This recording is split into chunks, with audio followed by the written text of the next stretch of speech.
It says live. I think we're live. Mine says off air. I don't Oh, know. okay. I'm silliness though. When it says I live, think then we're it'll be live. live. Yeah. We Since are we're gonna be so live. professional on this. We're live. We're live. We're gonna do it live. Oh my god! Ah! All right. Okay, we should start or something now, or whatever it is that we do.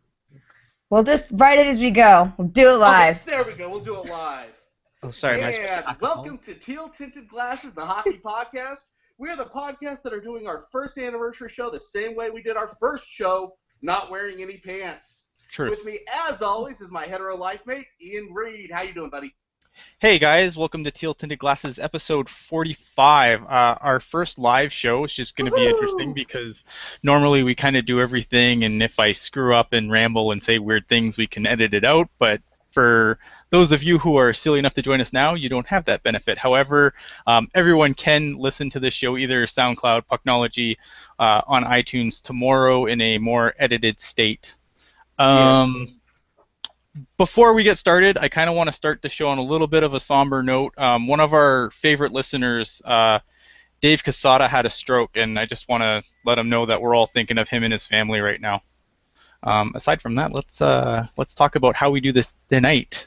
Okay. You edited yourself. Nice. Yes. So tonight, basically what's going to happen is, obviously we're going to try and interact with you guys as we go. Mostly at the end, we're going to do like a more of a QA thing.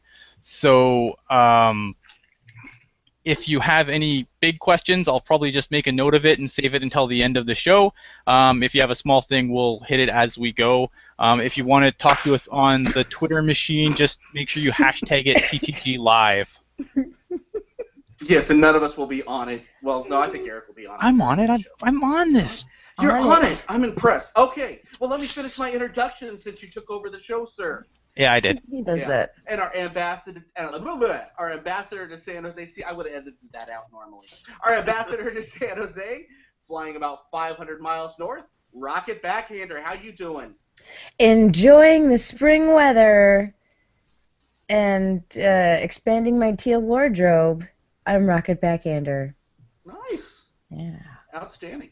Thank you. And we actually have our special guest. We have from Pucknology After Dark fame, I guess. He's an internet hero for all of us. Is Eric, also known as Puck Guy 14. How you doing, sir? I'm internet fame. That's great the to know. AOL You're ambassador. Yes. You got called out by like Barstool Sports. You are famous now. Well, Yes. what happened with that? Apparently, when they were talking about the goal song and how everybody should vote for LMFAO, apparently, apparently, People were they're trolling. like, these were guys. This is a couple that will end up being the one celebrating too, and it was a picture of me and Puck Gal holding hands before the Stadium Series game. And the lovely comments that they would love to do special things to Puck Gal. Wow. So sweet. Yeah, I know. I don't know how I'd feel about all that, but hey. My idea for the goal song, like you kind of have to just picture it in your mind that it wouldn't be a hey song, but there's already a built-in hand gesture with it. Well, series of hand gestures. It's MC Hammer's Too Legit to Quit. So, you know, like, too legit to quit. Can you imagine Sharky doing that when we score on people? And, like, people would just do that thing all over the town and stuff. It'd be a thing. Well, it's hard to do with that hockey glove. He's got nimble fingers, that shark. I'm impressed. That's why he has a lot of girls around him. You know? I don't know. I'm shooting from the hip here, guys. No, if I could pick anybody, it'd be Pantera. But I think we'll get to all the top 40 radio pretty soon. Do you like my radio voice? I don't like that. Anyway, sorry. Okay, so I guess we'll start how we always start. We have Sharks' current record, 39, 24, and 6. We have 84 points and are in third in the Pacific Division, still within striking distance of first and second. The Kings lead the Sharks by 5 points for the division lead. They're also 2 points out of the conference lead. The Ducks hold second place in the division with 1 point over the Sharks, but they do have a game in hand, which they're going to lose because my glass is the teal tintiest. See, Sharks have 13 games remaining in the regular season. We have 13 games left to talk about before we start talking about all the other mathematical probabilities of how we're going to win that one trophy or something. The Calder Cup, right? Yes. Yes, okay, that's what I thought that was called. Okay, so since we last talked, Sharks went 2-1-0. All games were at SAP. Actually, we called all three. Me, Ian, and AJ called the correct record. We just called the The wrong incorrect games. loss because nobody saw this one coming. So let's talk about the first one. Sharks lose to the Devils 3-0. Jones is in for the loss. I know there's a lot of things to discuss as far as what happened during the game. Ian, let's start with you. What'd you think about this game? It was boring.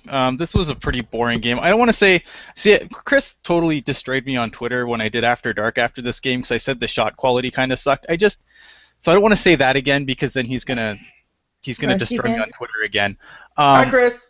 What I need to say would be, I don't know. I just didn't feel like the game was all that exciting. It was really boring, and obviously the Sharks got it was a shot doubles game.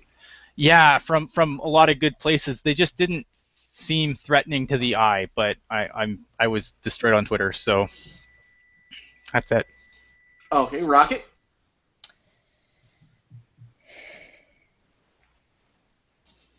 Sorry, I was in Oregon for this game, so I had to watch on my computer, and my grandmother was a little distracting, as was her Siberian forest cat. And the puck was small. Well, they're always small, and they're frozen. I was surprised. I didn't think that they had too many good calls by the officials. I remember that being sort of my one big irk about this game was the officiating. Okay. Eric, what do you got to say about this one? I think it was just an awful game. They already looked like they were playing down to their opponents' levels, and it was just all.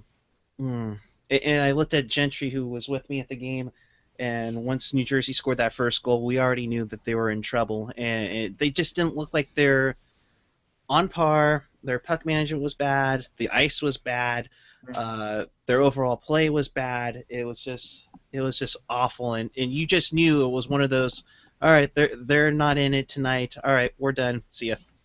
Well, do we want to talk about the? I know there's a lot of dissension with us not standing up for our own guys, which yes, we Sharks do have a history of that.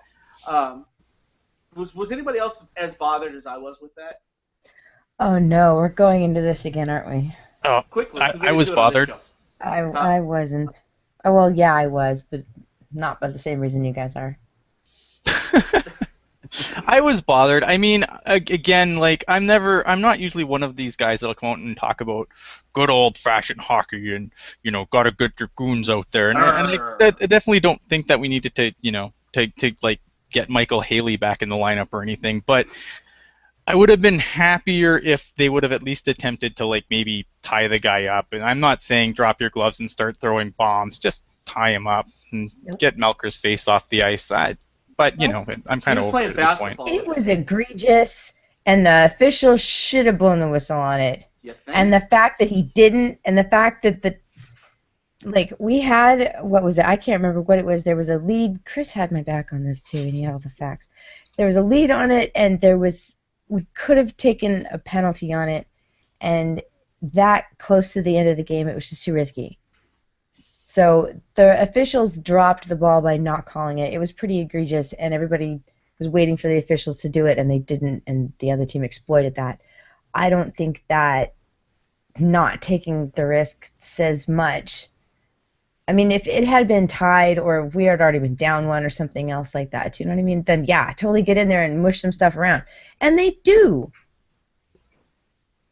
I didn't think they did, but I think Eric? Smart. I mean, it was, 2-0 at the time, and I think it was already 3-0. It was like it the was already last 3-0? minute of the game. It was 3-0. You know what are you gonna do? I mean, I think there's also that we don't want to start a fight and get a guy suspended that we need, or even like, well, if we get one goal, then we can pull the goalie and we're within two. We got a fighting chance. I don't get it. I mean, you do need to stand up no matter what, but you would hope that they defend themselves, because what happens when they play LA perhaps in the first round, and Dustin Brown does his usual shenanigans. Are we just gonna let that person be and let it? Nah, they're gonna let me dress up like an ICE team member and go out there and just accidentally skate into him and Nice. punch Me on him. me. Sweet. I I'm just can't gonna wait for start that moment. nibbling and try to get through the fight strap and then rip the whole jersey over him and just start smacking him like a fish. Yeah, Go ahead. with being at the end of the game, like I definitely hear the other side of it, but I just think that it upset me so much because, in the Edmonton game right before that, we watched everyone stand there and watched Pollock get completely mugged while everyone stood around and watched. And I think just because of how close those two games were together, I think that's why I was more angry about it. But in both of those cases, it was again where the referees dropped the ball. Like the officials really, They could really have screwed saved it. that officiating in the Edmonton game, and I posted about it as such as how that one guy had like 57 games total NHL officiating. Mm-hmm. Yeah, Just well, wasn't I'm gonna here. say watching our guy's head get used as a basketball was disappointing to say the least. Man, and he's a And I don't big think that should have stood. Win or lose, you don't let that happen. Yeah. I'm gonna say that's why we do need a Brown or somebody. I hate saying that. Okay, I'm washing my mouth out, so I'm Well, sorry. didn't they Totally give bad. Nurse 3 game suspension for that? Yes, he did. Yes, Yeah, like yes, I he was did. surprised he got 3. I thought he would only get like 1. Me too. See, I thought if he was the going to get re- nothing. and that's like a situation where the referees really screwed both teams because the Sharks, they got the bad call on the ice, but on the long term, it would have been a 1 game suspension, and Todd McClellan would have been fined $10,000 or something like that. But now Darnell Nurse is out for 3 games, so it's like The NHL can increase, like the 1 game is the bare minimum, like, and they can rescind it too, and it's like the minimum. The NHL does have the ability to raise the penalty once they go to review it, because they can just call it nothing at the end of a yeah, game, which we've seen before, and yeah. they could have also added the 3 games, but yeah, I don't know. We kind of killed this last show. I don't really want to. Yeah. Okay. Let's Okay, move on. never mind. Moving forward. Let's move on to what I thought was the best game of the week and probably one of the best games, one of the more enjoyable games I've seen. I don't want to say the season, but we've seen this is a pretty good game. We beat the Capitals, our grade 8 versus their grade 8, 5-2. That was an amazing game. Jones gets the win. This is once again, I use this comment all the time. This is the team that we are. This is the team I believed we were when we started the season. This made me happy. Let's start with you this time, Eric. What are your thoughts on the game? I love this game. You got to play against the best. Like I wrote up on Technology, this is a true test as to what the Sharks are going to be made of, and they play them well. And then, unlike Sharks teams in the past, they really stepped it up in the third period. You kind of sense in the past years how they started to get tired. Their play would be sloppy.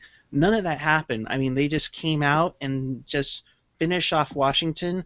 Kind of wonder who the real grade 8 is in that game, and I don't think it was wearing white, navy, and red. I'd agree with that. Rocket.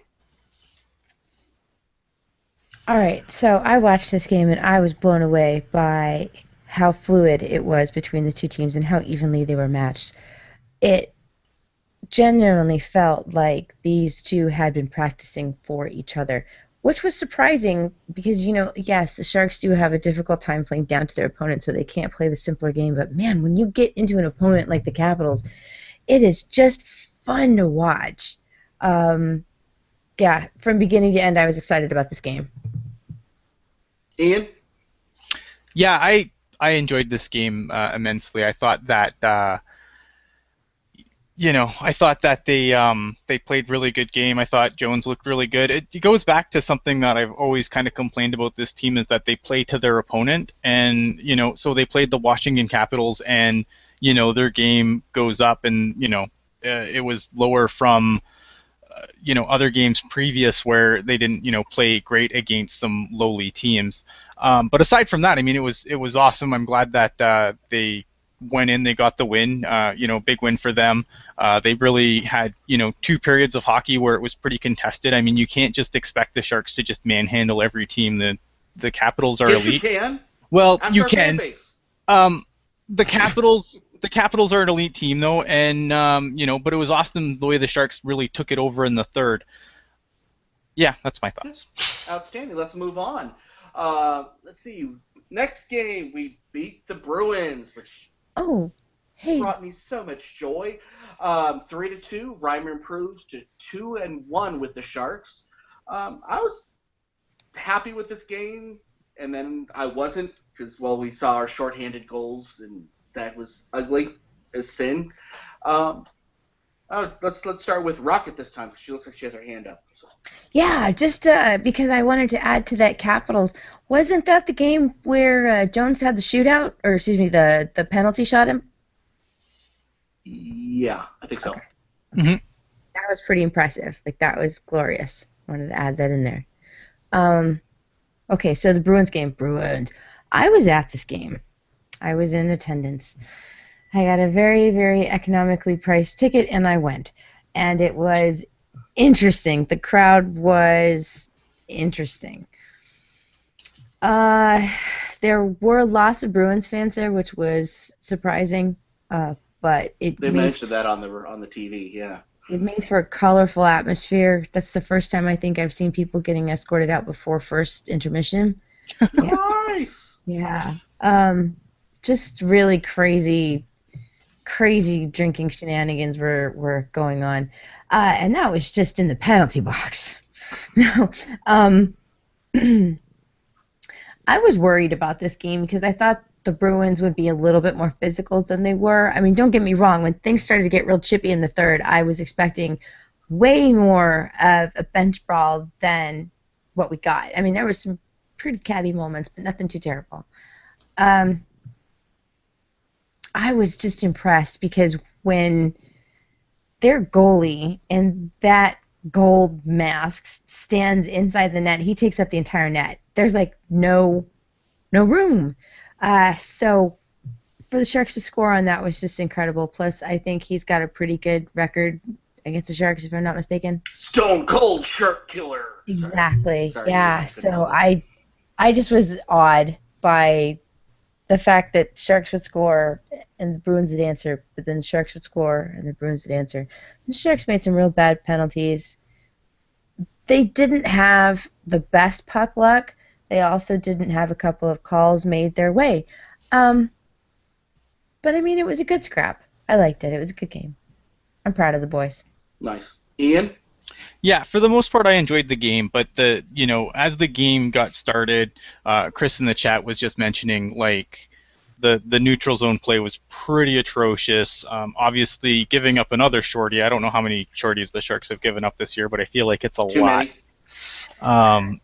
Enough to start an adoption. They didn't just, the one thing about this team that I really enjoy this year is in previous times, they would give up that weak shorthanded goal and then they just roll over and die, and that didn't happen on that game. The Sharks kept coming, and eventually their work paid off, and they were able to, put out the win. And it's, but gotta give credit, man. Boston's a lot better than I thought they'd be this year. I thought that they would be a wild card team at best.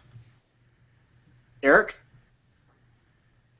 We knew this was going to be a tough game, and when we got on board early from Melker Carlson, it's like, all right, we got a shot at this. And then when Boston came back and took the lead and got the shorthanded goal, and the puck management again wasn't pretty, and special teams wasn't doing their job at all.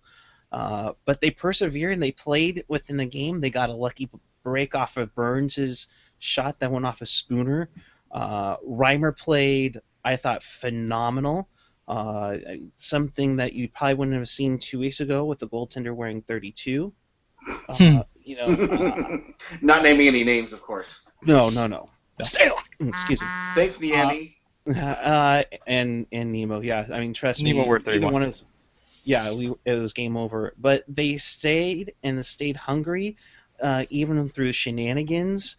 And what I loved to see was the second power play unit getting the game-winning goal. Donskoy and Ward, I think they really needed that boost and confidence on that second power play, kind of lay off the pressure for Couture, Burns, Thornton, Marlowe, Pavelski. I mean, you got to have all your players going in the we playoffs. have 4 lines. Yeah, you got 4 lines. You're not having the opponents play your top 2 lines because you don't have to worry about third and fourth lines because you have like Rhys Miller or Mike Brown on their team. You have 4 lines that can score, that can play hard, and that will get into your head. Nice. Okay, well, let's kind of move on. What's our overall thoughts of the week? One thing that I'm really not liking is we are playing to our competition. Yeah. True, during the playoffs we can get away with that a little more. Well, because the teams will be playing are good. Our freaking fantastic teams. But we are playing to the competition, and that this is something that's always seems to plague us way too often. Buffalo, ringing any bells? What's everyone else's thoughts on this? Ian, start with you, bud. Yeah, no, I'm with you on that. I mentioned earlier about the Sharks playing to their competition, but I think the theme to the week for me was even in that 3-0 loss, I didn't think Jones was terrible, and obviously he was great in the win, and I'm happy with where our goaltending is. Reimer had an excellent game against the Bruins, and he was a big part of the reason we won that game. So I'm pretty happy with our goaltending going into the playoffs. I think it's probably one of the best tandems we've had since maybe Nabokov, Kiprasov. Yeah. Let's go with you, Eric. I thought it was a solid week outside the Devils game. I thought that playing against Washington was pretty good. I think the Devils game was a trap game. They were already planning to get back into it, and of course they came back off of a quick two game road trip that the Sharks have not played well coming home from a multiple game road trip, and again that shows how tough it is for them at home this year. But I think with the Washington game and the Boston game coming back around, I think that's going to be huge. And then going through the rest of the week, and we'll touch on that later, but you have a great chance to really stick it to teams and basically just make some of these teams notice the Sharks, because I don't think they're getting that much love lately. No. It's an East Coast bias. No, I'm kidding. It is East Coast bias. It's absolutely East Coast bias. Yeah. Rocket, you get to close this one out. My thoughts of the week. I am very proud of the progress this team has made over the course of the season. Watching them shift gears upwards and looking to ignite, their nitrous boosters towards, playoff, and then watching them gear up for this is completely different than watching last year, where it just felt like they were slowly shutting everything down and just ready to put the tarp on it and call it a day. The energy that the coaching staff has on the ice is just 180 degrees from where it was last year. Just a huge difference in the energy, in the attitude. The guys feel a lot lighter, more friendly. Like there doesn't seem to be a weird vibe in the locker room. Nice. There's no grouchy faces this year. So I think that I don't know if they're going to be a one and done, but I really look forward to seeing how much damage they're going to do to the other teams in the playoff series. This is such a huge difference between our first show, what we were talking about last year at this time. It's like, wow, we've gotten so much better. Were we at mathematical percentages this time last year? We were at mathematical percentages. We were there for sure. Show 4, we were like, we're done. I was thinking about that, how crazy. I'm like, man, I came into this franchise and learning this sport and this team at a very weird time. Yeah, this usually wouldn't be the year that people would come in. Yeah. As of last year. You got me at a losing year. Okay, now we get to go to our first segment, and you guys get to see what we do behind the scenes before I add the music for our 3 stars of the week. And this is when I get all quiet and I like put numbers up or Things whatever. and I go. "Ba-da-ba-da, Yeah, ba-da-ba-da." and I'll make a noise. And I'll say, shut up, okay. Okay, we have our 3 stars of the week. Ooh, nice graphic, Eric. That makes me happy. That's pretty cool. I'm going to do my 3 stars of the week first because Wow. I can. I never do, but I am this time. For my Fair third enough. star, I'm going to give to the Milkman for getting off the schneid because I want Ooh, to the say schneid schneid. at some point. Yay. My number 2 is going to be Captain Caveman, Mr. Burns, who has been a beast this year in general and looked good this week. And my number 1, because any chance I have to put him up, I will put him up, is Marlowe. That shorthanded goal made me very, very happy. Let's start with Eric. Who are your 3 stars of the week, sir? Oh, me? Wow, I feel so loved. So thank you for the privilege. Okay, that's enough of you. Okay, next. No, I'm kidding. Wrong. Don't feel loved on Oh, this with show. that, good night, everybody. There goes the Oh broadcast. no! Oh, AOL just expired. Oh, wow. Thanks. fire everyone. Wow. Wow. I bet AJ or Chris put that up to you. Oh, well. Anyways, well. No, Oh. but I bet they giggled. you got third star of the week. Nice. Number 3 star, I think you got to go with. So I should not look at the chat while I'm doing this. Number 3 Go. star of the week, definitely. I'll give to. Let's see. I'll go give it to Ray Whitney. I'm gonna kind of do it like Rocket, where I have a extra pick of the week. Ray Whitney, he was there for the game against the Devils. Got to drop the puck before the game. Yeah, that did them. Yeah, I know. They should have had him stood in the lineup because the rest of the team didn't show up. But one of my favorite players of all time, Stanley Cup winner, All-Star. Sharks gave up on him too early, and that taught him wrong. My second star of the week, I will give to James Reimer. I thought he played fairly well this week, especially against the Bruins. All around good play. I think we have some confidence in our backup goaltender. How long has it been since we've been able to see that? And of course, I'll give my number 1 star of the week to Martin Jones. Really played off of his head against Washington.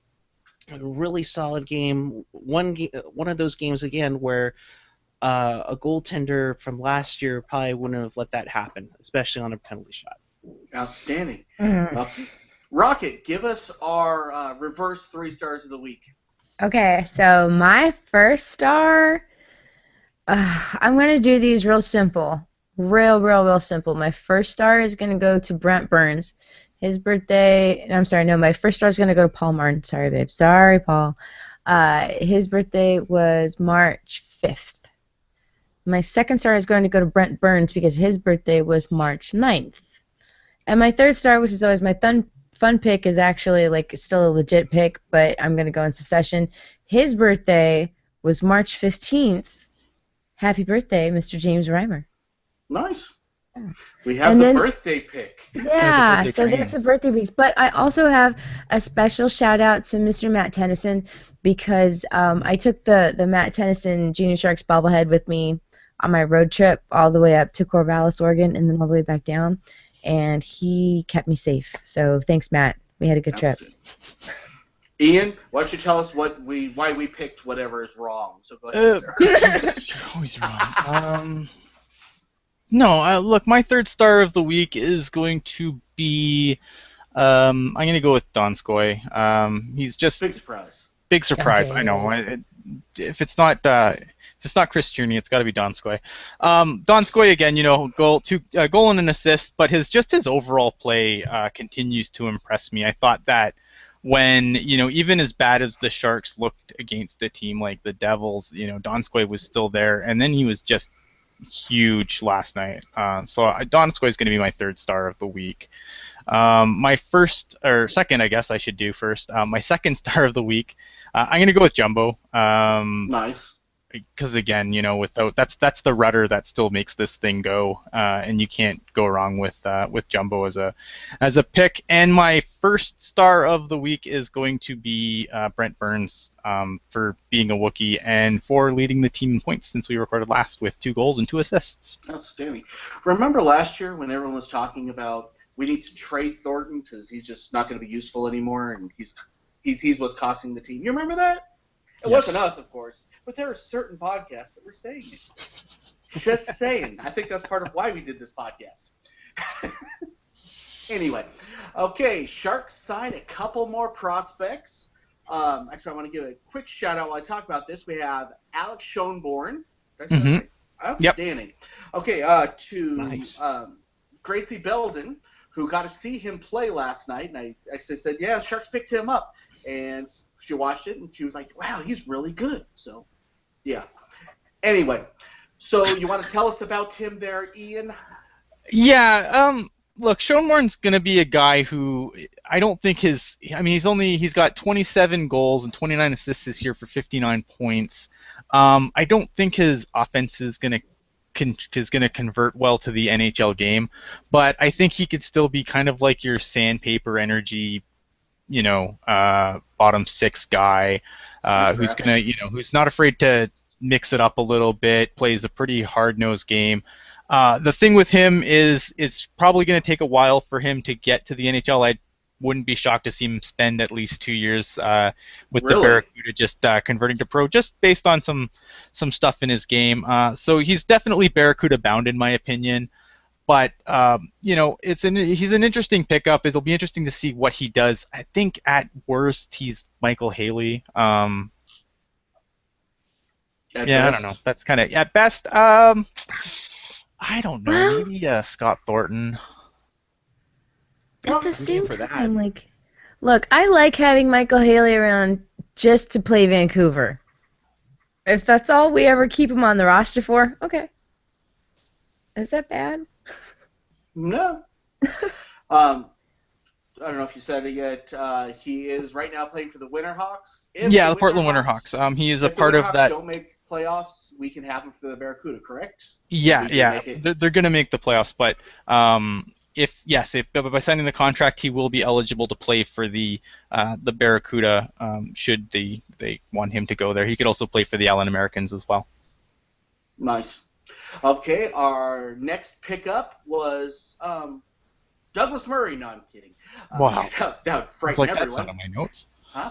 I was Jamie Murray. Yes, Jamie Murray. UFA from Babson College. Yeah. So Babson College is a Division III NCAA team. Not very many guys from Division III usually make the leap, usually make it to the NHL.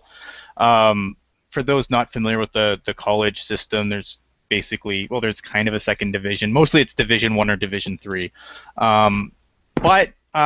He got picked up as an unrestricted free agent. He's obviously undrafted. He got assigned to the Allen Americans of the ECHL, where he won his debut in a 38-save effort against Wichita. At Babson College, he actually had some pretty ridiculous numbers at Babson College. He put up over 91 games. He had a 62-20-9 record, with a goals against average of 1.69 and a 940 save percentage and 16 shutouts along the way.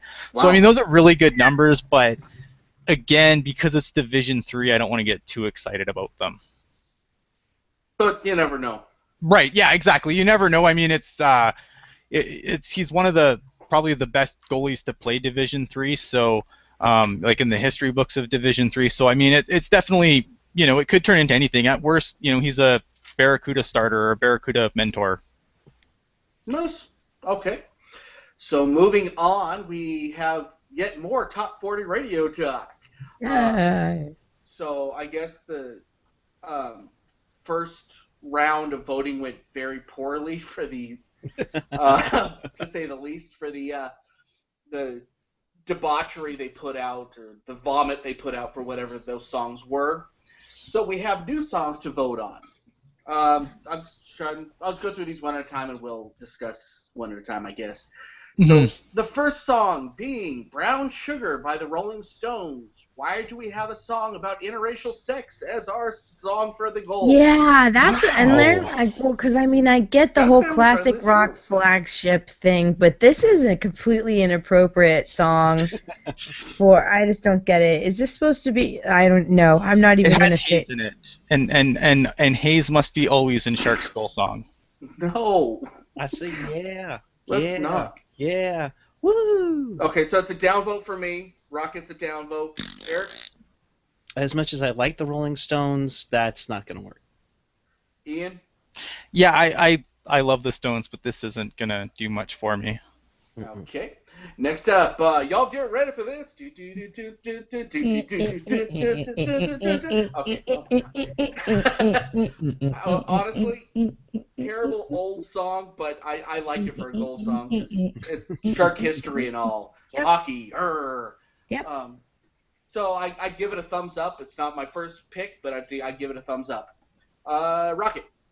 I like it. It's the most historically accurate, and it's sort of got that retro synth vibe that's in with all the millennials right now. So it has Glow that sticks. original but cross generational, and there seems to be a lot of extra money in San Jose State kids right now. Plus, they're giving away a bunch of discounted tickets to go see games and stuff. So I like it.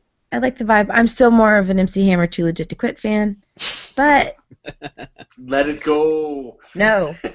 Too Ooh, legit. that's what's one. Let it go. No, no, No. no, Wendell, no. I No. No. wouldn't mind Ian. if it was Mikey playing it on the organ. I wouldn't mind Let It Go. Oh, jeez. Yeah, I mean, I dig it because it takes me back to the good old days when the Sharks lost all the games and When I was but 12. still skated on the ice. Yeah, I was 11, I think. Yeah, I don't mind it honestly. If it got voted in, I wouldn't be upset about it, and it even has the haze because haze must be always. Eric? As the person who suggested this to management a week before this vote started, That's the monster. Okay. we don't need to go through the rest of them. I mean, this is game, set, match. This has the history back to it. The Sharks were one of the first ones to use the song. It resonated when the Sharks came out of the Shark Head for about like 12 years. You have your haze because, like Ian said, haze must be always. And yeah, because I Hey. picked it, so therefore it's like double thumbs up. Nice. Okay, next song up. A song with no haze is One by Metallica. Only if they play the slow part. And I don't get this when there's a million good Metallica songs. This should not be a goal song for Metallica. I love Metallica. I grew up on Metallica. No. Is there a hey in the There's no song? haze. There's no Okay. haze. But there is darkness that's imprisoning me. And all that I can see is absolute horror. Oh, it's that one. That Okay, one. sorry, I can't ever remember what they're. So Look, that's a thumbs anything down off for me. that album sucks. They need to go with like early Oh, Metallica. don't say that. Anything Oh, before man. that. I'm Oh, sorry. wow. We're I'm fighting. pre-Black But Album you- Metallica. Everything after, I'm like, I'm sorry. Fighting. I know, I'm fired. I'm fired. You know what? I'm going to make you listen to Muse forever. Wow. Wow. It's snarky today. Eric, what do you got to say about that one? When is Rocket okay? Is she having a attack? She'll be Thinking okay. about Muse. Okay. All right. Help me. Oh. She'll live. Just a When flashbang. I listened to this, I just wasn't impressed with it at all. I think there's probably definitely different songs by Metallica that could have been used, but I'm not sold on one. Okay. And Ian. Yeah, I think if what am I asking about? One, I didn't like the one. cut that they used. This is one of forget of Metallica. This is one of my favorite songs. Period. I didn't like the cut they used. I don't like it as a goal song. I think there are better Metallica songs that would make a goal song. This isn't one of them. Amen. Okay, next up, we have a song that I've never heard before, and AJ hates, but I actually loved, was This Is Sharks Territory by the Whiskey Avengers. Never heard of them, probably never will again. I've heard of them. I liked it. I thought it was fitting. Eric, start this one, sir. this actually, I think, kind of works a little bit here. Yeah, I mean, you don't have the haze in it, but you can yell out, Eh. "This is Sharks territory." I mean, what a perfect tie into the marketing plan of the organization. Yeah, I liked it. Ian. This is why like non-locals shouldn't vote. Um, I don't care for it all that much, but to me, like, this is obviously a local band just based on some of the discussion on some of the groups that I looked at today. It's a local band that I've never heard of. I've never heard of the song, and it doesn't do anything to me. But I mean, if it kind of resonates locally, I mean, that's the people that should matter too, right? So I don't like it, but if it got voted in, I mean, the will of the people. Non-locals. Yeah. Rocket, finish us out on this one. I haven't heard the song. I know who the Whiskey's Avengers are. The Whiskey's Avengers. Sounds I like know you've gotten who into they the are. Avengers, yes. And I'm not interested in the songs as a gold songs. No. No. Yet. No. Fair Which enough. one is Iron Man the Whiskey Avenger? I don't know. You know, correct me if I'm that's wrong. good. I think they did a Chichu Temu song like years ago, because that band name sounds super familiar, and I know they're a local group. Nice. Next up, because I don't want to talk about it anymore. Next up, we have TNT by the group formerly known as AC/DC. Oi. Like it, perfect song for a goal, honestly. Oi. I think it's Yeah, I'm fine with perfect. it. Okay, so Ian's a plus. Rocket, what do you? You're a negative, right?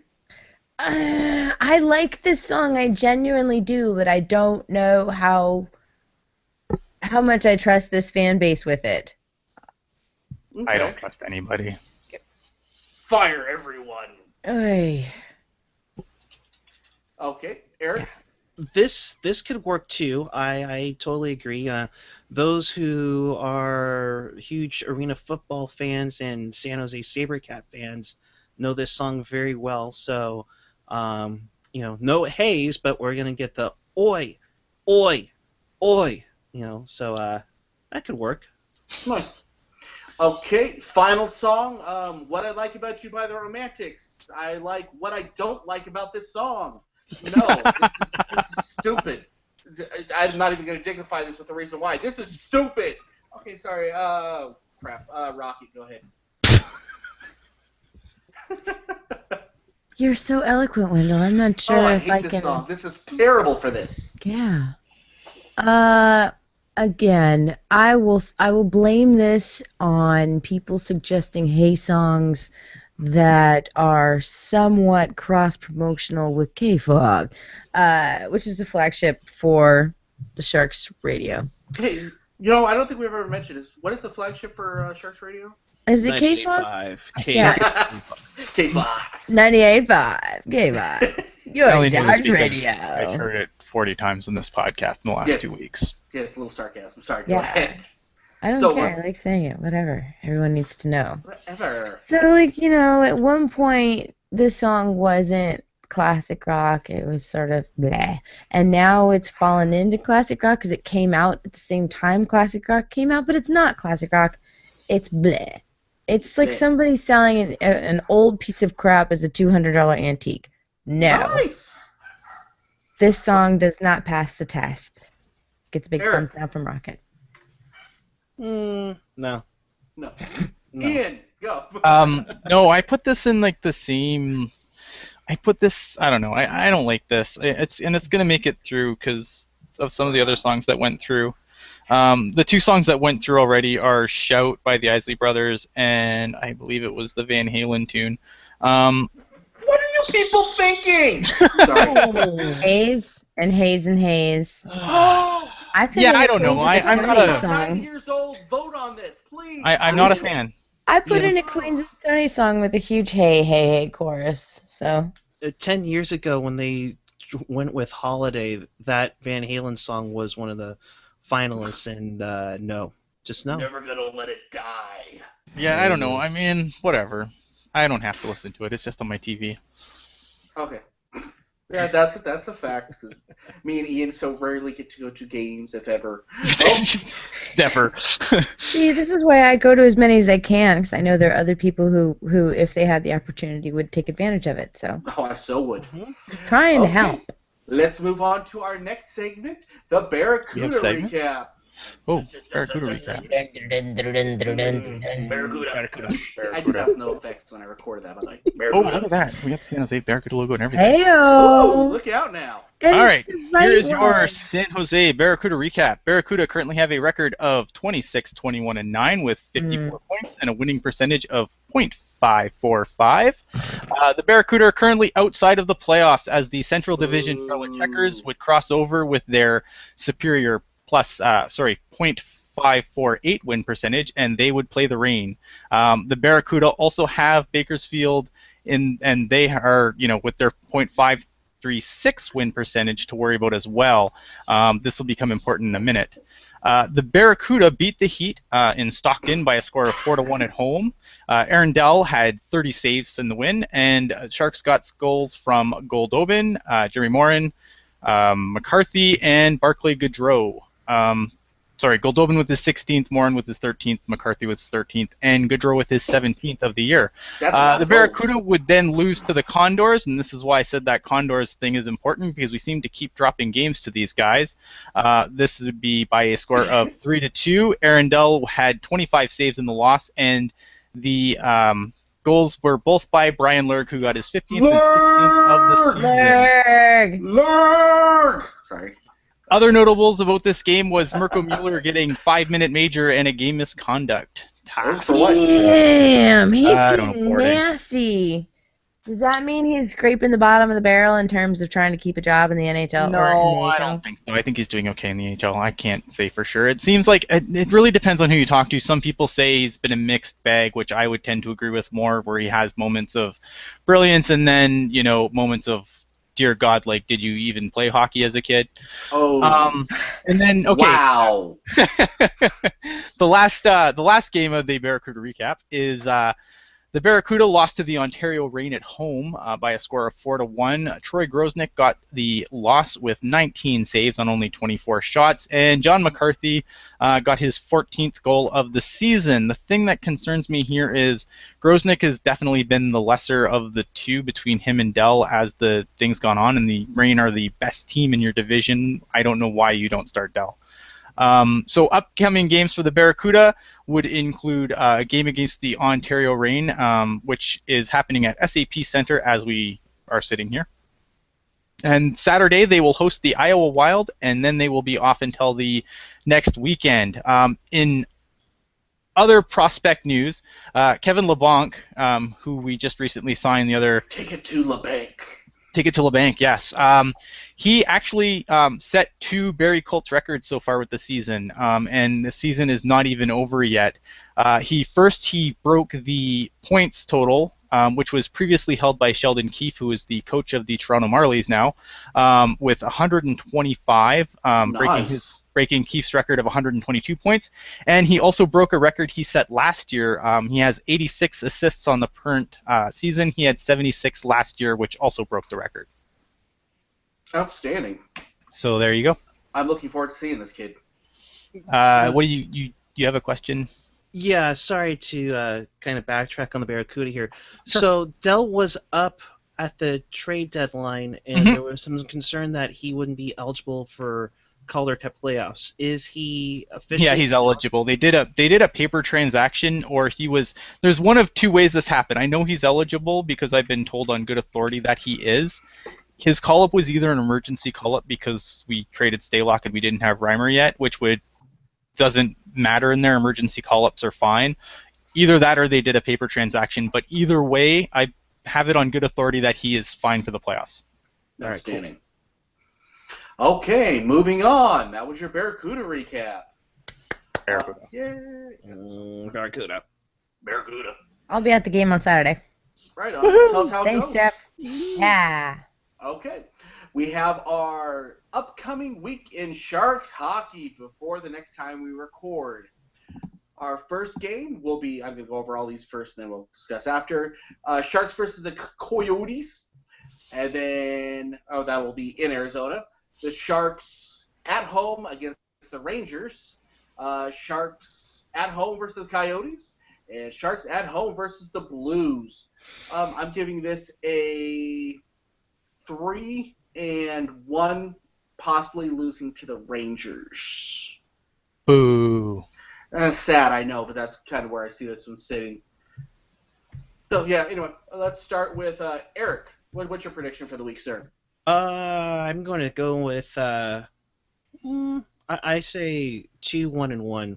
I think they'll lose to the Coyotes in overtime next Sunday, because of course they'll be in black armor. And oh, shut up! and He's not wrong. And I think they'll lose to the Rangers, mainly because of Dan Motherfucking Boyle. Wow. Wow, nice. Rocket, what are your predictions? I think that. Oh hell! Out of all these games, isn't it the Blues game that we're all really kind of interested in to see how nasty it might get? Yeah. That's what you want to see the most. Yeah, that'll be very interesting. Yeah. So, I have great faith that the Sharks can handle the Desert Dogs. Drink! Both at home and away. Rangers, I think they're going to take it to overtime. Okay. And the Blues, I cannot call the Blues. It genuinely depends on what they're set out to do. Yeah, I'm not worried about the Coyotes. They got rid of the All-Star, so yeah. Yeah, they haven't had a good season. And the guy they Nope, that's got their him fault. in to get replaced him with, didn't he get pop positive for something and now he's gone? Yeah. Talk about irony. Ian. Yeah, they're going 4-0. And here, I'm going to tell you why. Oh. Because Tell one, us why, Ian. we're going to beat the Coyotes because the Coyotes are terrible. Yes. We're going to beat the that always Rangers works. because we have the anti-Ranger secret weapon, Thomas Hertl. And after this game, when Hertl scores 9 goals, Lundqvist is going to retire. Woohoo! Hey, he's still got a huge career ahead of him as a No, model. I know. Lundqvist is fine. We'll beat the Coyotes again because, again, Coyotes, and I don't care. We're beating them. And the Blues, I feel like we've played the Blues pretty good this year. I don't know the record, but I feel like it's good. So I think we can beat the Blues again, especially at home. They're 2-0. Bam. St. Louis. Bam! So which one are you looking forward to the most? Probably the Blues. The Rangers game will be fun. I mean, the Coyotes game's going to be Coyote hockey. It's going to be boring. Might even make the New Jersey game look exciting. Wow.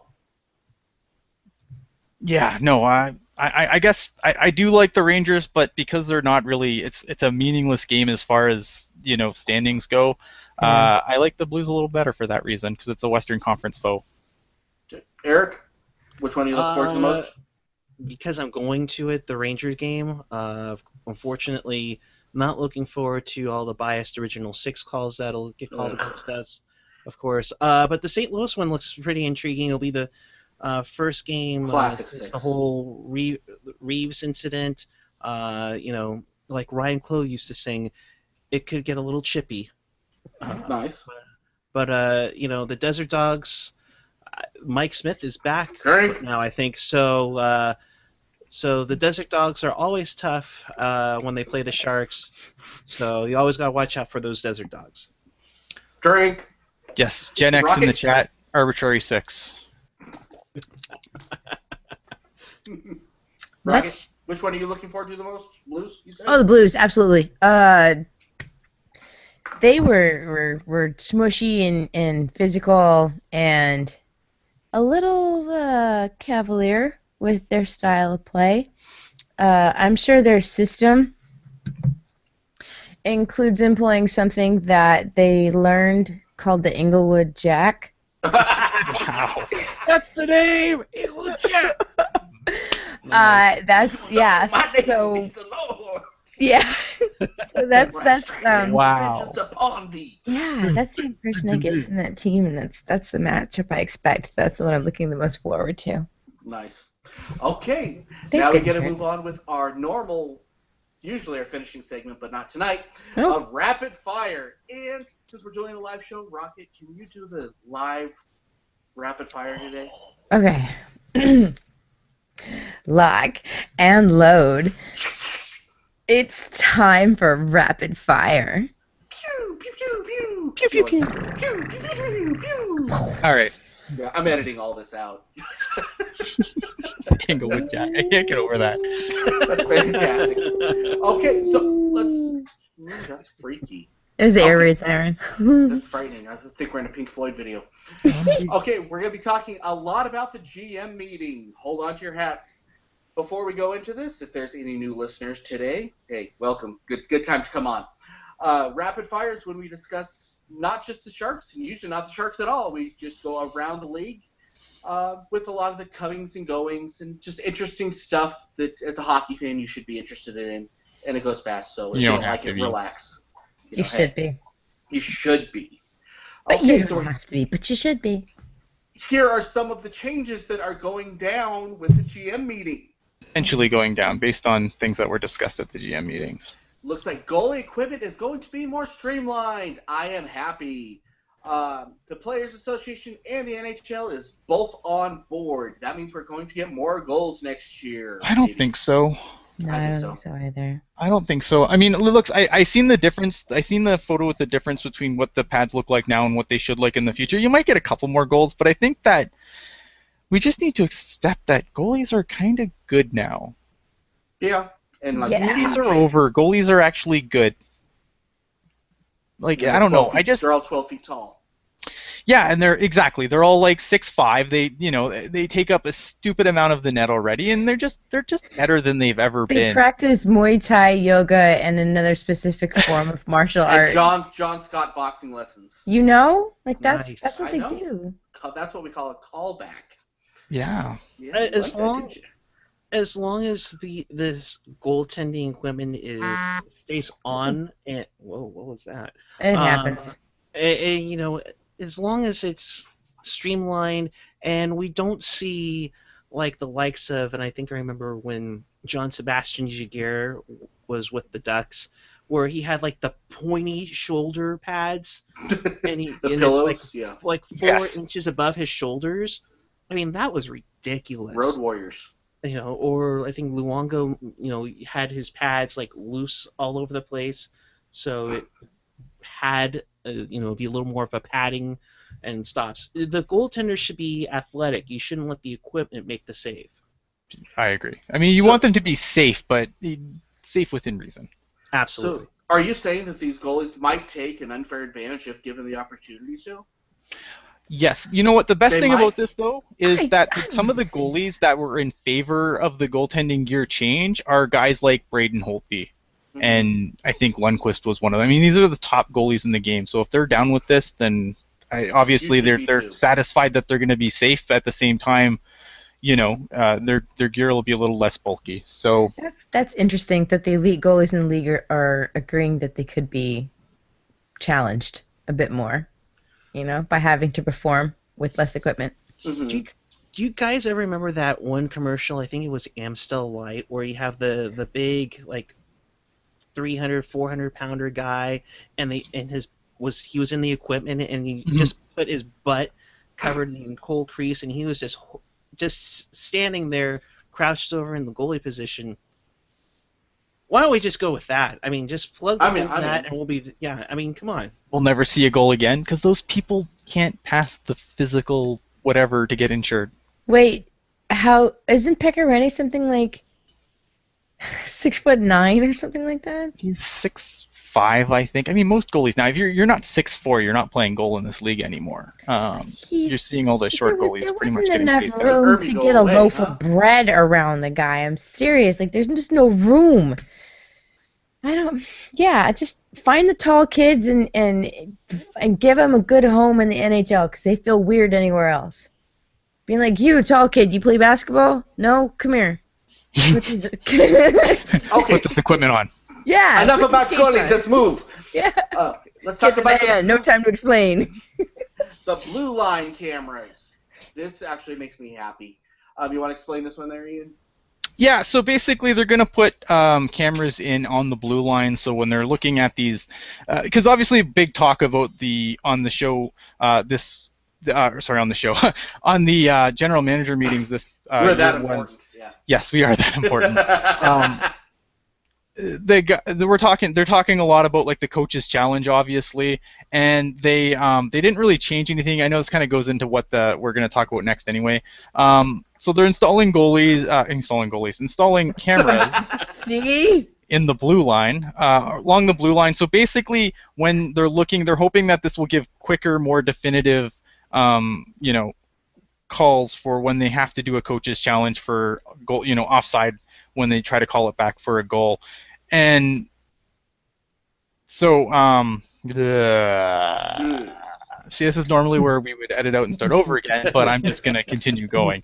I'm gonna beat. So what they're trying to do, obviously, is give the refs more camera angles so that they can see what's going on the ice and make quicker calls. Now, unfortunately, there seems to be some calls where, it seems really obvious and it still takes 100 billion hours to get a play called.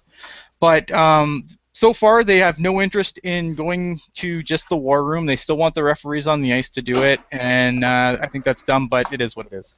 So more cameras, hopefully shorter things, and Peter DeBoer will stop wasting them because they go quicker. Okay. Oh, Well, gosh, please. speaking of, taking forever, Coach's Challenge is going to remain unchanged after all that griping we hear about how bad it is. Where they're not changing anything. Yay. Actually, I did read there was a revision to that they needed to encase the tablets into a more secure frame so that in case it was dropped or whatever, it would be a little bit more durable. And after rigorous testing, they found, and this is true, the NHL found that the best thing to encase these tablets in was an Etch-a-Sketch case. My kids can't break those, and they can break exactly. anything. So the NHL will now be implementing Etch-a-Sketches. Perfect. And when you're done throwing the goal, you can make a call. They just need to make Nokia make them, and then no more issue anymore.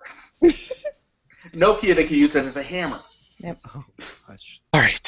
Okay, do we have anything else to say about the Coach's Challenge? No. Everyone griping about how it needs to change, and then it doesn't change. Well, they should just need to send it to the war room. That's my thing, and I'm sticking to it. Mm-hmm. That's your thing, and you're sticking to it. Yeah. That is my stand. Okay. Maybe you should get a moist towel and wipe yourself off. Whoa! I don't know where to go with that, but we are a family-friendly show, so I won't I'm take sorry. it. Carry on. My So- wayward son. Oh, sorry. Okay, It just gets really humid around here, is all, there you go. Yeah. He's in Canada, It's It humid up gets here, too. humid there. where the bacon is made.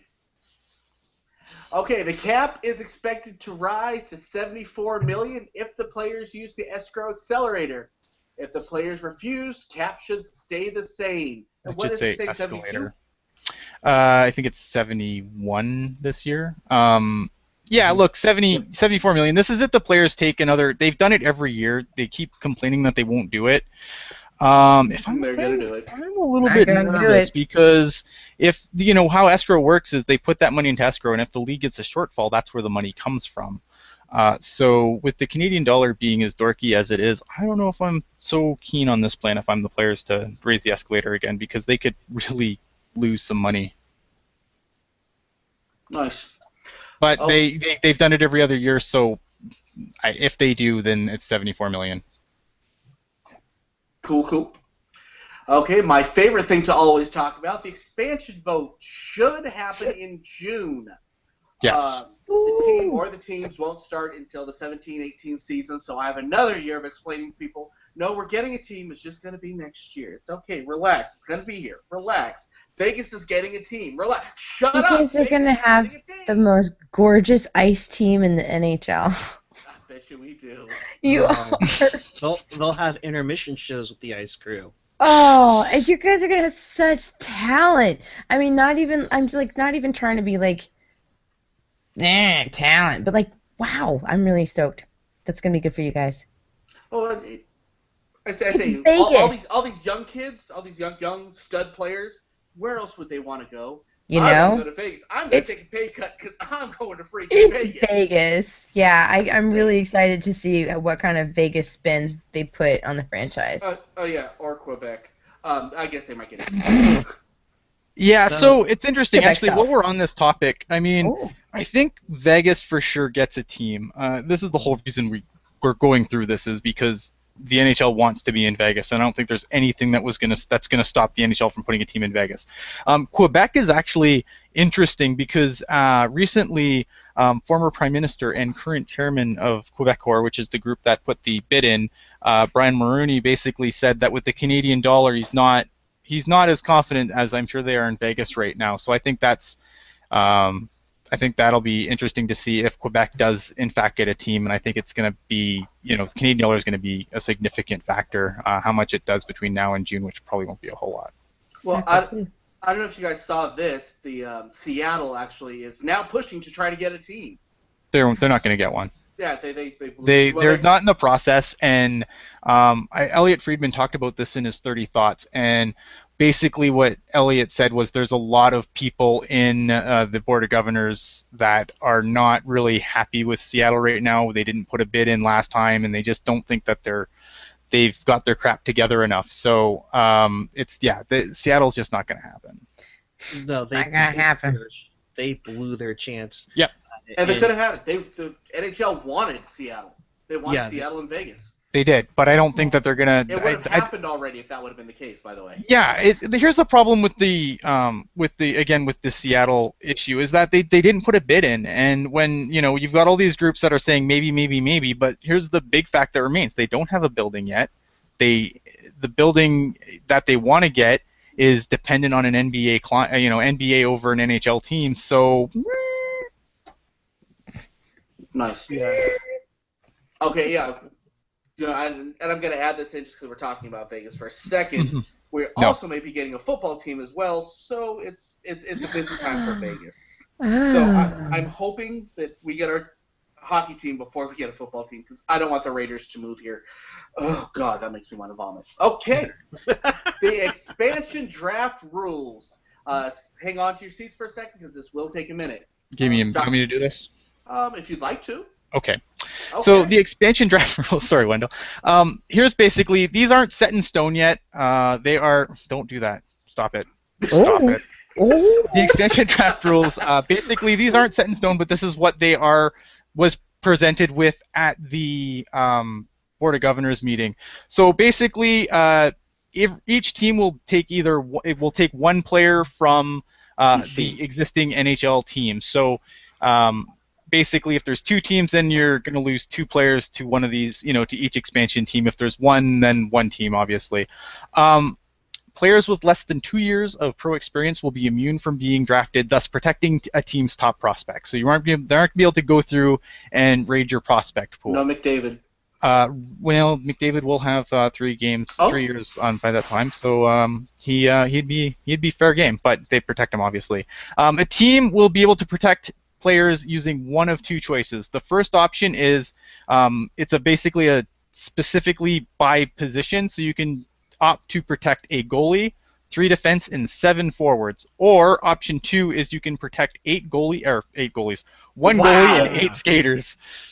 So just have to get them in the thing van here. first. So obviously, if you just protect your skaters indiscriminately, you get less players to protect. But then you can say if you have like your defense core is Nashville's, you can save more of your defensemen, not put them up for grabs. Mm-hmm. Again, the word is that they don't know how no movement clauses or no trade clauses are going to play into this as far as do you have to protect them, or are they game? Do their clauses hold up? Personally, I can't see the PA allowing them to just be like, hey, Joe Thornton, who will be a free agent at this time, you can go to Nashville. We're going to put you up now, and you're going to go away. And I can't see the union allowing that. So what I would expect is that you're going to be forced to protect those players, and I think that is going to be very, very interesting in how people protect their players that way, because if you have too many new movement clause, maybe you're forced to protect less players because you have to, you have to go the one goalie, 8 skater route. So I think that's going to be very interesting. Obviously, this would be coming up in a year, so I don't really want to get too into now, who should they protect, who shouldn't they protect. There's so many things that could happen between now and then. I don't think it's a worthwhile, that's like summer conversation. And the other thing with this is I would be very curious how this affects teams this summer when they're trying to sign guys to deals with this in the back of their minds. Are you going to sign a guy to a 2-year deal and possibly lose him, because he's just, maybe you want him to fill in your bottom 6, but he's not worth protecting in the expansion draft. So I think that's going to be an interesting wrinkle to free agent signings this summer. Nice. Okay, yeah, that's it for rapid fire. Woo. What I want to do, it's just not on the script, so I'm going to change something around real quick. We're going to do our closing, and then after that we're going to do a Q&A because we're going to make this into 2 shows. But I want to do our closing now, so it makes it easier. It's confusing. Okay, so stick around for Q&A. For Q&A, so we're going to do our closing now. So and there's a shot for that, so don't worry about it. Nice. So let's start with Eric. Why don't you tell everyone what you're pimping and how they get a hold of you, and tell me what is your favorite brand of socks? Wow, brand of socks. Or type. SOC, KS. All right, I am Eric. I am Puck Guy 14 on pretty much every social media platform, whether it's Twitter, Instagram, Facebook, you name it. Maybe not like Google. some other ones, but Google Plus. Google Plus, yeah, Nice. exactly. Yes, of course. I'm impressed. I'm, hell, Snapchat, MySpace, right? Friends. Yeah, MySpace too. Sure. Yes, definitely. My favorite. Dogster. Yes, No. Friendster. Yes, totally. My favorite type of sock are always teal, and always lucky on game days. Outstanding. And Rocket, tell us what you want to tell us about the show. And, I don't know, who is your favorite Pixar character? Ooh, okay. Hi, everybody. Happy anniversary. My name is Rocket Backhander. You can find me on Twitter at capital R, capital B, little Ackhander 76. I have really interesting thoughts about hockey and very boring thoughts about other things in life. And a couple really humorous thoughts, but usually I've had too much tequila and I start texting and things get weird. Or you can check out our Instagram, which I take photographs for. It is Teal Tinted Glasses, one word. It is Instagram-tastic. Filters like you wouldn't believe. Huge filters. I have the best filters. Huge filters. Huge filters. Everybody talks about her filters. The Sharks have paid for my filters. Wow. Whoa. No, I'm kidding. Yeah, I did just snort. Leave me alone. And that's it. Okay, so my favorite Pixar. Oh, easy peasy. My favorite Pixar character is Roz from Monsters, Inc. Oh, nice. Yeah. Very good. Yeah. Okay, Ian, it's your turn, and yeah, you know what to tell us because you just don't stop talking because you'll just get it all out. And then I want you to tell us, who do you like better, Dana Carvey or Mike Myers? Who was funnier? Ooh. Oh, man. Wow. That's reaching back. Oh, man, that's good. All right. My name is Ian Reed. You can find me on the Twitters at iReadPucknology. Also, if you're a fan of all the stuff that's going on the Pucknology Twitter right now, we have a poll to finalize Ian's wrestling name for those who I have one. are hanging out on After Dark. Obviously read stuff on Pucknology, listen to stuff on Pucknology, watch videos on Pucknology, do all that stuff. We appreciate it immensely. I do this little show with Eric sometimes called Pucknology After Dark. Watch it, obviously. If you are watching on the channel right now and you want to check it out and you are unfamiliar with Pucknology After Dark for some silly reason, make sure you hit the subscribe button on this channel and be a good friend to all of us. It's kind of like this, only different. Yeah. Okay, I think I got everything out. Oh, wait, no, if you have questions for the show, maybe an Ian's Hockey 101 question, you can email it to tealtintedglasses@gmail.com. Okay, now I'm done. What was the question? Oh, right, better Dana Carvey or Mike Myers? Damn, man. See, I kind of want to go with Mike Myers, but I'm gonna change it up and go with Dana Carvey because I liked Dana Carvey. Maybe obviously he didn't do much after Saturday Night Live, but I think I liked his variety of characters on Saturday Night Live better at that time. Mm-hmm. Good call. Outstanding. Okay, and I'm Wendell, and I push buttons and stuff, and yeah, I do the Twitter at TTG Podcast. I do my Twitter at Comic Not Geek. If you're so inclined to tweet me, I will tweet you back because that's how I roll, and that's about it. And a special shout out actually to Jeff, who did our first couple shows with us, and love you, miss you, bud. And on that train of thought, Mom kicked Jeff out of the house. I'm coming home. I don't feel comfortable with him being there without me there. And I guess I should say good night, even though we're not good nighting. And good night. And then you hear the music going. Thank you for watching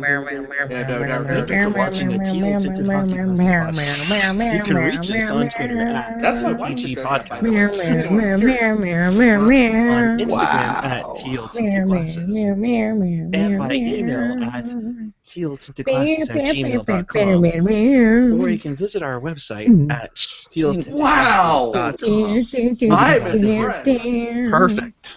Do you listen to the whole show, like, every week? Oh, seriously. When I have work at 3 or 4 a.m. in the morning, and I know you guys, I swear, I'm like refreshing like iTunes, waiting for us to come That is on. the sweetest thing Oh ever. my gosh. Oh. I've listened to what the one time that you got Ian back at interrupting you. It's like 4 or 5 times, and my boss turns around and he's like, So "What nice. are you laughing at?" It's like, wait! I got a new Sharks hat. Okay, back to you. That's one of my favorite memories from the show. That was, that Aw. was hilarious. All right. I have a question for Rocket, and it is from AJ Strong. Uh-oh. And Uh-oh. AJ asks, Rocket, how long do you plan on holding my puck and hat hostage? Oh, you mean this? This right here? This is slowly growing into a parcel that eventually I'm going to raffle off to charity. What the Oh, heck? boy. There's a lot of people on this. Sorry. And we have over 20 viewers at one time. I don't really have a date set, but yeah, whenever, you know, might be more stuff in it than you bargained for. Who knows? Ooh. Nice. Some coupons in there. Who knows? Awesome. All right. Okay. In question to Rocket as well, apparently have great collarbones. I don't think that's a question. Yeah, apparently I do. Oh, wow. Did somebody really ask that? That's terrible. It's I an think that was inside AJ. joke. It's a very No, not that. That's something else. Oh, the other terrible question? Oh, the reporter blogger, yeah. Oh, yeah. That's terrible. I got it. Okay, let me go here. All right. Go for it. I have Slushy wants to Slushy's corner us, so I'm gonna let him. Oh, no. So our first question, this is some Sharks trivia for those of the uninitiated variety. What year, as a Shark, did Yevgeny Nabokov have the best save percentage? Is it A? Actually, I wish you had this, Eric, because then you could read it much better than I do. Oh, here. I think that's the one from last night, but he was being a dingleberry that I didn't.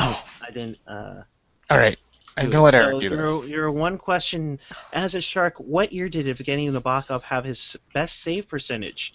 Is it A, 2009, 2010, B, 2003, 2004, or C, 2007, 2008? I'll start with Wendell. Oh, I know the wouldn't answer, even so pay I can't say attention.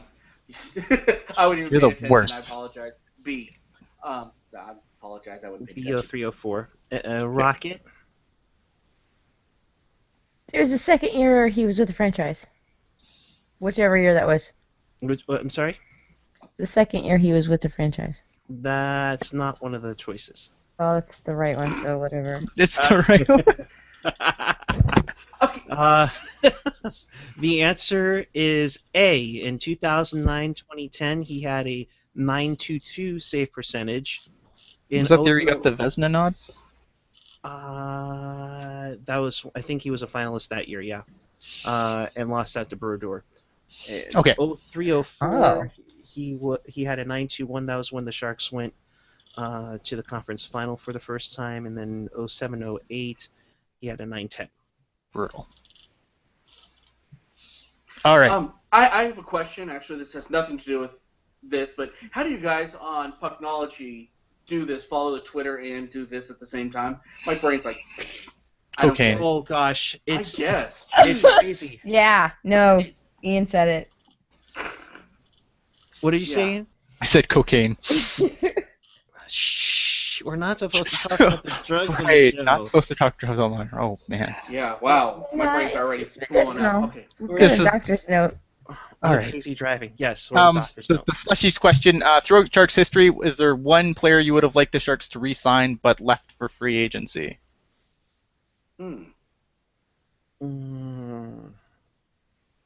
Really, nobody sticks out because by good riddance, like Campbell or Belfour.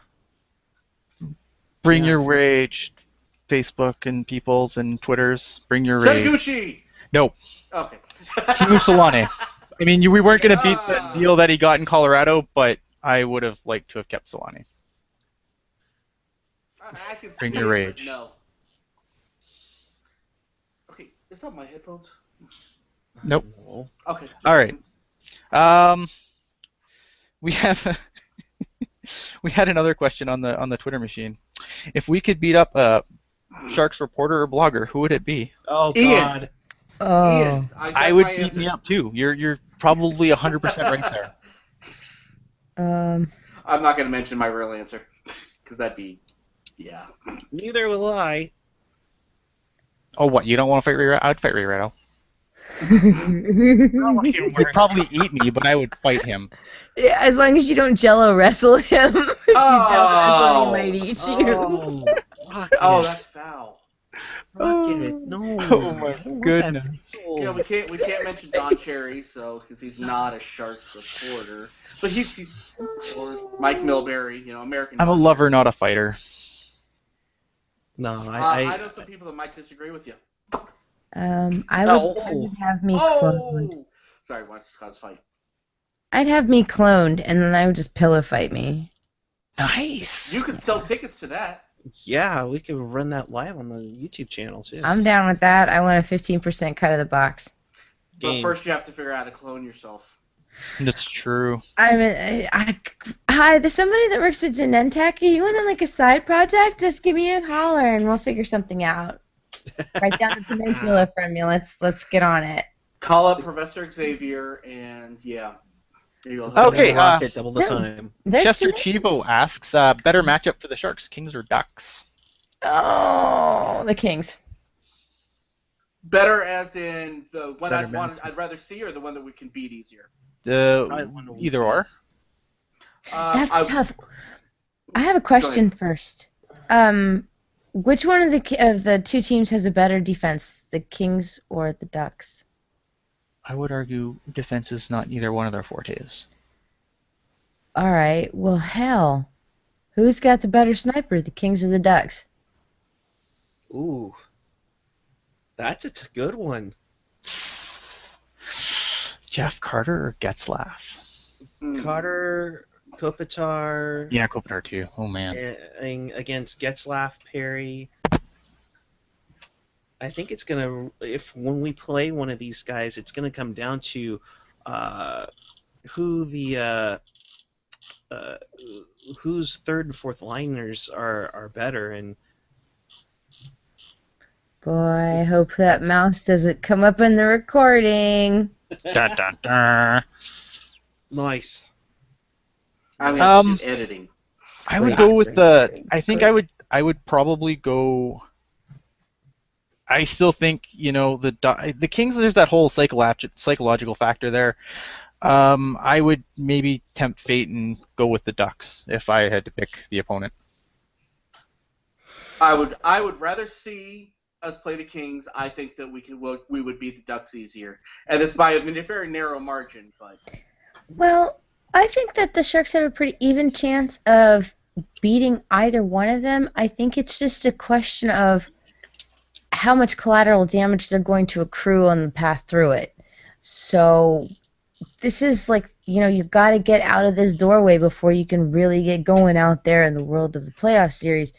So you're going to take a beating. It just looks like what succession or what degree of beating you want to take. Yeah, there's no easy out here. I mean, it doesn't really matter. Of all the potential matchups for the Sharks, there's really no easy out. I mean, I would much rather us go. I know this isn't the question, but I'd rather go to the top and tempt fate with Nashville and just watch the Ducks and Kings kill each other. Yeah. I dig that idea. nice. Let's say Nashville's always scary though. Yeah, it's always been a tough game, a tough series against them. Also, Anaheim's had a tough run against Nashville in the past. In fact, Anaheim was the first ever playoff defeat by the Predators. So, Chris JWS asked a question: with 13 games and 2 back-to-backs left, how many more starts do you think Reimer gets? Good question. How many back-to-backs do we have left? 2. You have LA, Vancouver, and then, well, coming up this weekend, you have the Rangers at 1 p.m. and the Coyotes at 7. I think if Reimer gets any less than 5 games, the Sharks are doing it wrong. Yeah, I'd say 5 to 7 games. He's obviously able to be trusted with some elite teams. So why not play him and give Jones some nights off for sure? That's a good question. No, totally. I mean, I'm looking through the schedule here. It's like, do you let him play tomorrow night? Good question. And then let him come back, let him play the Arizona games, Mm-hmm. and then maybe have him play Dallas to kind of give him some Actual work. actual work, and then play Vancouver on the back-to-back at the end of the month, and then maybe give him Winnipeg at the end of the year. It's a very good question. I mean, I think Reimer could probably start 5 of the last 13, and we'd be okay.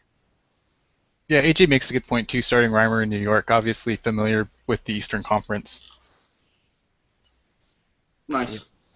Mm-hmm. I have a question, or did anyone answer? I'm sorry if I'm cutting people off. You always do. It's okay. No, go ahead. No, Oh, ask. Jerk. All right, Go. so Chester Chivo asks us, will the Sharks re-sign Jumbo in the upcoming off-season? And if so, for how many years? Rocket, has also been requested that you answer this in your New Jersey accent, New York accent. Nice. Oh, God. I'll let you do it first. I have to find this character. All right, okay.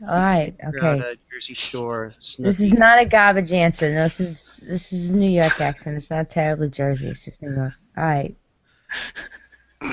If the Sharks don't re-sign Joe Thornton, it'll be really upsetting for me. But I understand it.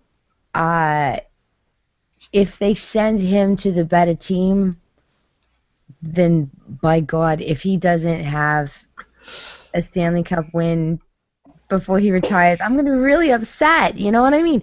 But I just don't think that they're gonna move Patty for Marla. I just don't see it happening. They're not gonna move Marla for Jumbo. If they did re-sign him, I would say probably like 4 years, I guess. And then they really start to look at him. I don't know. Yeah. I think we're going to. I think it'll be if he signs for less than 2 years, I'll be in shock. I'd say it'll be a 2-3 year deal. Yeah, I'm thinking in it 4. No, I'm saying it depends on how old. Deal. He's too old. How old are his kids? I think that'll probably have something to do with it. The one that punches his cup really hard. I don't know how old that kid is now. Yeah, exactly. John? He needs another couple of years before he can really just be gone from his kids and not be heartbroken every day that he's gone. You know what I mean? Like if he gets signed with the Rangers or something, his wife and his kids ain't gonna move to New York. They're gonna stay here and be cool. He's only gonna be gone for like a couple of months, and then he'll be back, and then maybe another season, and then he'll be back, and they'll be off in their boat forever. They got a yacht. You know what I'm saying? They're gonna be just gone, enjoying the good life. He has a 5-year-old and a 2.5-year-old. Oh yeah, There you all go. right, yeah. So he's three, at least three. Forget about Yeah, it. I think that he could. I think that could get re-signed. I mean, we'll have to see what happens between now and then. Obviously, I think if there's another, obvious blowout with Doug Wilson, then maybe not. But if Doug Wilson's even still here, I mean, there's so forget many. about these things. I forgot about that. Yeah. It'd be another short deal. I don't think that he's never really signed anything more than a 3, and I think if he re-signs, it's going to be a 3-year deal again. That'll take him, depending on how long he ends up playing, but 3 years, probably his last money contract, in my opinion. Yeah. Eric? Yeah, like I said, I think a 2-3-year deal is what Jumbo's looking at, and I think that's probably safe for the Sharks. And depending on if he has an NMC or a no trade clause, that could come to play when the Las Vegas Black Knights eventually start playing. It's not going to be the Black Knights. Stop saying that. Isn't that what it's supposed to be? I thought it was No! supposed to be the Black Knights. That was voted down by the potential season ticket holders. What's the options now? Let's see, what do we have left? The White Knights. No, we have... Oh, that would they canceled that one. I think they have the Scorpions still. We have the Aces. I know that the Wranglers is another use of this possible. There's 2 more, and I forgot what they were, though. The One-Armed Bandits. I got a question from Slushy. He wants to know what kind of contract do you think that Hurdle and Nieto will get in this coming off season? Completely different ones. Very good. Just so you guys are in the loop, Nieto currently makes $759,000. Hurdle makes $925,000. I think obviously they will both get raises. They get raisins. I think Hurdle's gonna get some money. I think I wouldn't be shocked to see Hurdle get something in the 3 range, depending on how the Sharks don't really sign these long contracts. So, I don't think I've ever seen Doug Wilson really sign anything over 5. So I'm not sure how many UFA years that a 5-year contract would take him into, but I'm about 3 sounds about right. Nieto, oh man, I don't even know. Nieto probably 2-ish. I mean, he does a lot of good things away from the puck. He does a lot more than he gets credit for away from the puck defensively. But obviously the points that we I think were sold on what Nieto should have aren't there. He probably gets, probably rings the bell for 1.5, 2, probably a short deal so that, they can cut bait if they lose faith after that, would be my opinion. Does anybody find it funny that Paul Martin has a longer contract than Marc-Edouard Vlasic has right now? That's I don't think it's funny. They were signed at completely different times. That's like, is everybody supposed to stop at a particular year so that they could re-sign and move forward? Well, no, but I just find it surprising that Vlasic's contract doesn't go as long as I thought it did. Well, it was only $4 million. But he made that contract before Paul Martin made his contract, didn't he? Oh, long before. Right. So of course Paul Martin. So Vlasic hasn't re-signed. So of course Paul Martin's contract is going to be longer than Vlasic's, right? Well, Vlasic's is just Vlasic is like what 4.25. I mean, it's such a sweetheart deal. Maybe they're paying him under the table in cash and gold bullion. If so, good job, Doug. Started in smart thing. 13-14. Again, 5 years. I mean, Doug Wilson doesn't sign the long contracts. He never has. and I don't know if that's just his own personal thing or if it's a Unless it's the management thing. AHL coach 4.25 million is a sweetheart deal for Vlasic. Like under the AJ table. said, how much does Nieto get? Just look at what Torrey Mitchell got. Yeah, I knew it. I knew it. 1.25. he better not get 175 like Doug gave him before. That would be horrible. Nice. All right. I don't think I have anything else. Well, actually, I want to do this real quick. Don't do it. I'm gonna do it anyway. All right. Uh-oh. Okay, I apologize. I know I'm gonna miss a lot of people, but I want to do a couple of thank yous just for the people that have been supporting the show and helping out. This isn't I apologize and send me your hate mail if when I forget your name. But let's see: Jeff, Eric, AJ, Lauren, Zoe, Dave Casada, Zach, Kenya, Kurt, Les. You guys have all really supported our show a lot, and we appreciate it. I just want to say give you a special thank you, because you guys have done cool stuff for the show at some point or the other. Thank you. Yeah. Yeah. Chester Chivo with a last-minute question. If we get ousted in round 1 in 5 games or less, is Doug Wilson done? Yes. I would say he should be. I'm just not sold Plattner will do it. No. Ow. I'm with you, Ian. I can't see him firing DW because it's his only link to what's going on when he's in Germany. Okay. Cool. I guess do you want to go around the table again one last time, or what do you want to do here, boss? Yeah, I guess let's do that. Do what we normally do. Okay, so Eric, why don't you tell us everything you want to tell us, because this is a separate show from the last one. People might listen to it separately and such. But tell me what you want to tell me, and which was the better movie, Roger Rabbit or Mr. Limpet? Wow. Oh, wow. All right. Well, I'm Eric, otherwise known as Puck Guy 14. It's kind of like I put myself before Sorry. now, minutes later. Can't. You can follow me on Twitter at PuckGuy14, or on Instagram, or on Snapchat, or Tinder. No, not Tinder. Grindr. Puck Gal will be killing me and driving over to my house and be like, "What the hell is this?" I was like, "What, love? Don't you want to swipe right for my love?" No, God. No! Wow. At least I'm not on. Yes. At least Tinted this Glasses this blogger. destroying marriages since That's so 20. corny. Damn. At least, I'm not on Tinder like some other well-known person. Kevin Kurz? Sorry, go ahead.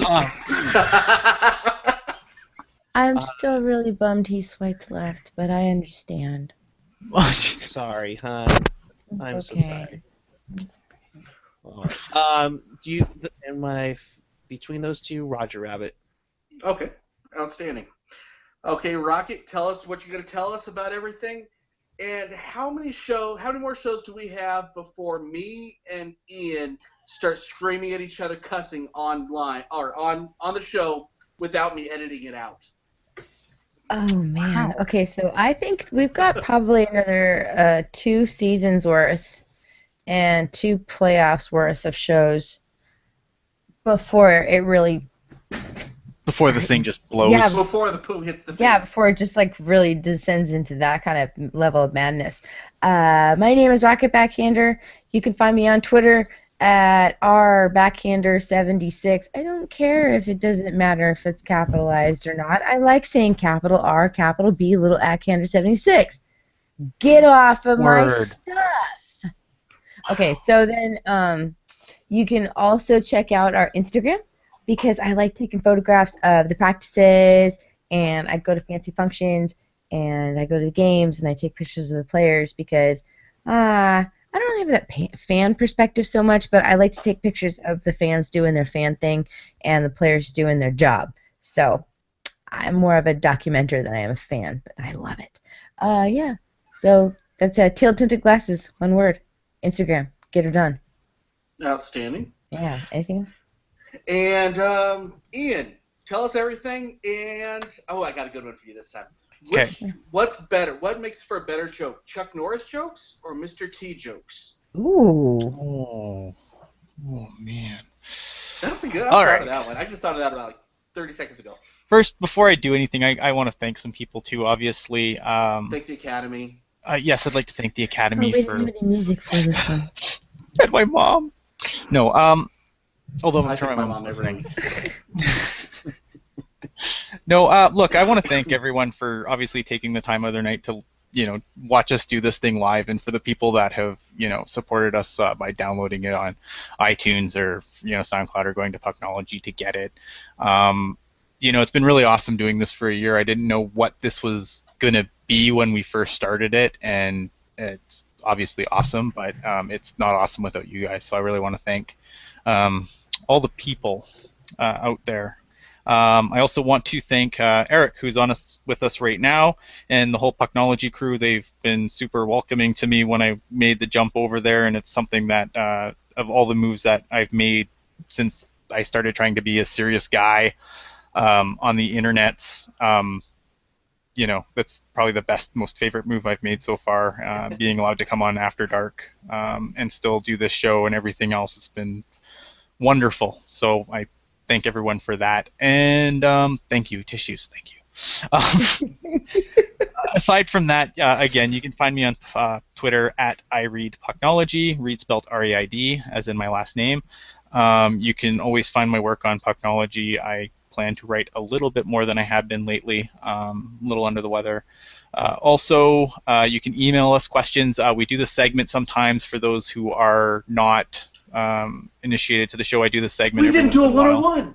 I know, I didn't have one. I'm sad. We do a segment called Ian's Hockey 101 where I answer pretty much anything under the sun about hockey. So if you ever have a question about hockey, there's no stupid questions when it comes to Ian's Hockey 101, and I will be happy to explain some facet of the game that you might not understand.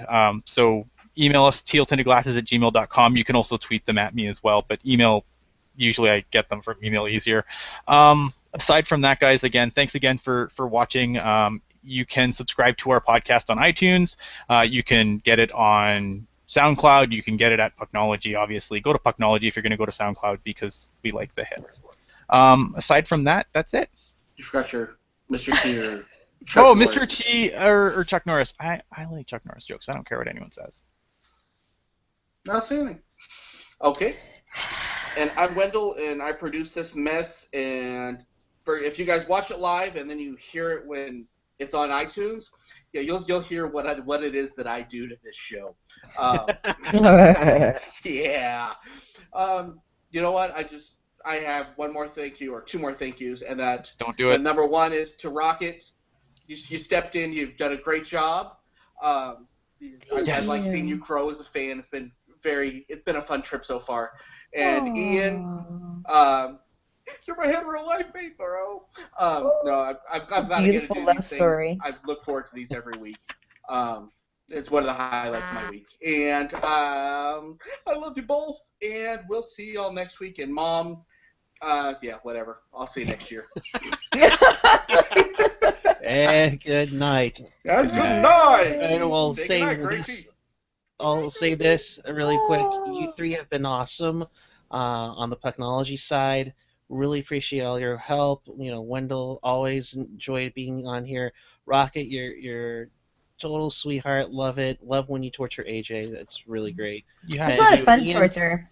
And Ian, we started Pucknology a few years ago with me and Daryl Martin and Amy Snow, and I think with you coming over, you've been nothing but great job and work and bringing us to a new level of respectability and awesomeness. So I appreciate all of you, and until I guess tomorrow you'll be back here on this channel. We will see. Yeah, likely. Yes. He ain't going to go to sleep tonight. And Wendell's mom, he's going home, and he doesn't like the Las Vegas team. And good night. Wow.